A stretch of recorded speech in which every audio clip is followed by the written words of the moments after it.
Happy Saturday, friends. I hope if you had nice weather today, like we did here in New York City, you were able to take advantage of it.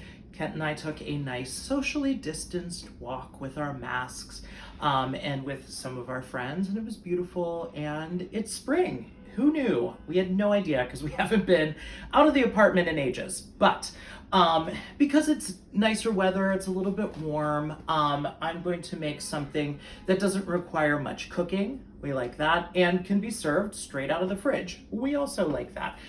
This is a great dish in the summer, actually, just for those facts. So this is my spicy peanut-sesame noodles. Do not at me. This is not anything authentic.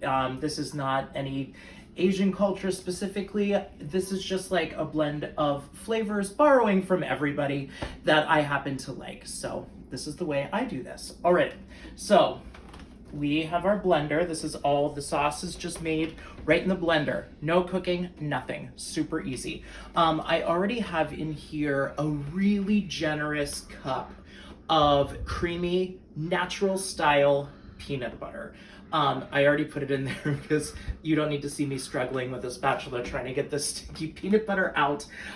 So that's why that was already done. But to that, I brewed earlier really quickly. Just in this measuring cup, I put a cup of water in here and threw in 2 green tea bags and let this steep for a long time.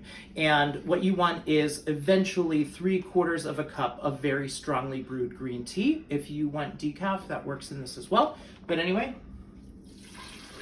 3/4 of a cup goes straight in. Next ingredient, soy sauce. I don't really tend to use reduced sodium. I use the full strength stuff. So we're going to use a 1/4 cup of soy.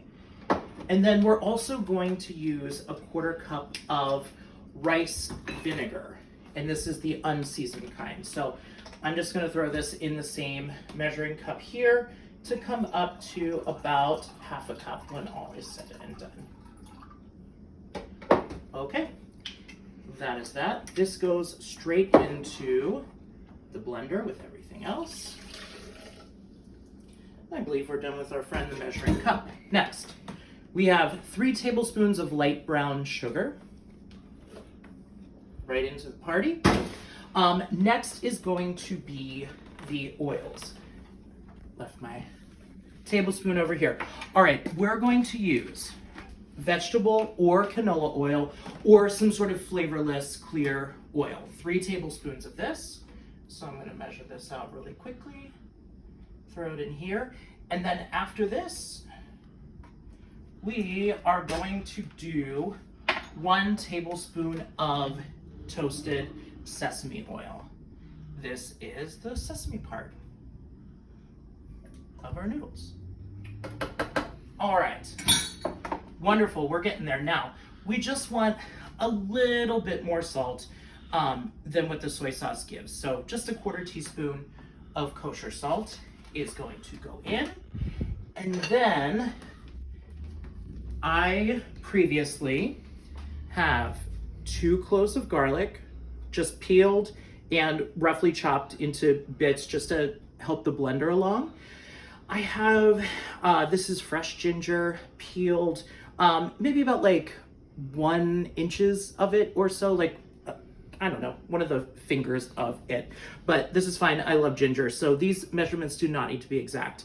1 jalapeno pepper. I did not seed it. I left the seeds in because this is where the spice comes from. If you do not like spice, take the ribs and seeds out and it will decrease that vastly. Also, if you taste this and you find that, oh, your jalapeno pepper was really, really hot, more than you bargained for, you can add in another tablespoon of sugar to kind of balance that out. That happens to me sometimes, and it's no big deal. Anyway, these are going to go straight into this party. All right, we're ready to blend. Easy as that. Lid on. About to get loud.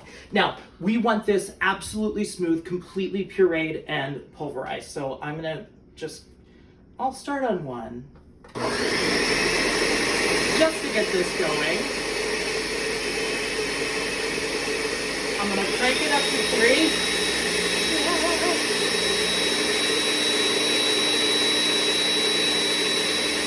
You can kind of see the jalapeno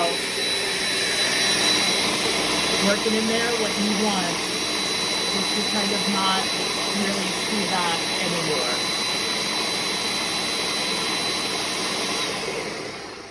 anymore. Okay. Even though this is a wonderful Ninja, and it does excellent work as a blender, it still needs a little bit of a zhuzh just to make sure every single thing kind of gets amalgamated into this sauce, because you don't want to be biting down on any chunks or major pieces of jalapeno, because obviously that would be woo. And also just raw garlic and raw ginger, just to make sure everything is completely smooth and blended. So here we go again. We're just going for full blast this time.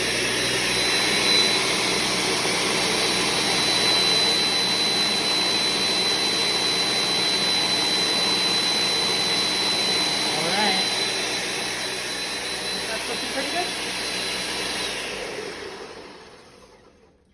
Just gonna take one more look in here, see what's going on, and you will kind of see as you blend this that it does become a little bit lighter in color, and that's what you want because it's kind of dark at first from the soy sauce. This is looking pretty good to me. Now, I would say taste this before you put it on your noodles, because this is your last chance to sort of like see where your spice level is on this. So I just take a little bit of a spoon.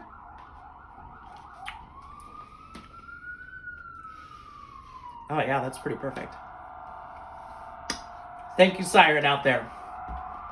All right, I think we are good to go on that. So come on over here.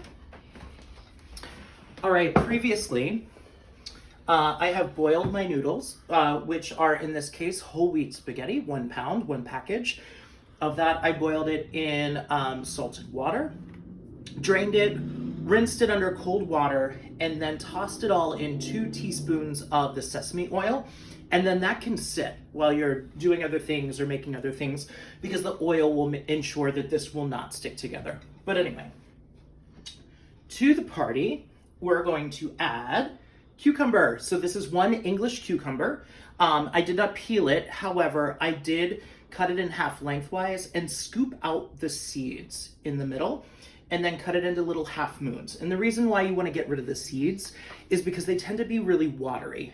And as this sits, they would have released water. They'll thin your sauce. It's just not as pleasant. Anyway, 1 cucumber, and then a 1/4 cup of sliced scallions goes in. I also previously chopped up some cilantro. I personally love cilantro. Kent loves cilantro. Like, the more the better for us. However, if you are like Ina Garten, or like my very dear friend Katie Proctor, you do not like cilantro. It tastes like crap to you. So I would say do not use this. If you really want to substitute an herb, might I suggest parsley or mint would actually be really good and very refreshing in this, which consequently Kent Nicholas does not like mint, so I don't use that. But anyway, this is more than I need, and I'm going to hold some of this back for a garnish for when I serve, because it's nice to have sort of the fresh cilantro on here. So, I don't know, 1/4 cup or so. Again, these measurements are really not an exact science, and it's not like baking. You can, if you put a little bit more soy sauce in, oh well, you know, it's not going to be the end of the world. We will pour our delicious peanut sesame sauce over. I always hold some back because you don't want to necessarily drown these noodles, but the noodles will take this in as it sits in the refrigerator. So you want kind of just a little bit more than looks like enough, quite honestly, because after we toss this, we are going to put this into the refrigerator for at least 1 hour, just to chill this down, to let the noodles absorb all of this flavor. Everything gets sort of incorporated. And I'm going to add just a little bit more because it will need it as it sits. It is really good, you guys. This is really one of my favorite flavor combinations, and it's really, really delicious, cold or at room temperature. And this will keep for a couple days in the refrigerator. However, the cucumbers will eventually kind of break down after all the salt, and it gets kind of watery on the bottom. So I would try to consume this within 2, maybe 3 days, if you are lucky. But I would say this is kind of a 2-day situation. Okay, I'm thinking that looks pretty good for now. This is going to go into the fridge. It will sit for 1 hour. Now, I'm going to be, you can certainly eat it just like this, side dish to anything. If you're a vegetarian, this is, good to go. I am gonna bake up some chicken while this sits in the fridge, and I am going to chop it up and add it in. Now, do not put your chicken in here and let it sit. Keep it separate. I have this extra sauce in here that I'm gonna toss the chicken with and keep it out. Because if the chicken sat in here, it starts to break down everything and it gets weird. So if you're gonna put meat in, shrimp would be delicious in this. Cook it up fresh, toss it with your extra sauce, and then stick it in here, as opposed to putting it in now. Cool, well, nothing else to do except for cook my chicken, chill this for an hour, and dinner is served. Hope you have a great day, guys.